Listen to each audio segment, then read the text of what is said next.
Более 13 тысяч военнослужащих прошли по Красной площади в 74-ю годовщину окончания Великой Отечественной войны.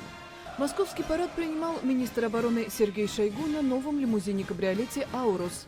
Президент России Владимир Путин поздравил граждан с Днем Победы и пообещал продолжать укреплять армию. Мы делали и будем делать все необходимое, чтобы обеспечить высокую боеспособность наших вооруженных сил, оборонный потенциал самого современного уровня.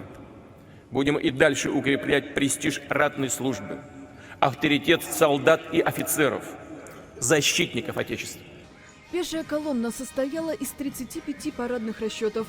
Здесь были офицеры и солдаты, воспитанники Суворовских и Нахимовского училищ и кадетских корпусов, участники военизированного молодежного движения «Юнармия» и представители других силовых ведомств. Колонну техники возглавил исторический Т-34. Точно такие же машины, как считается, внесли значительный вклад в победу союзников над гитлеровской Германией во Второй мировой.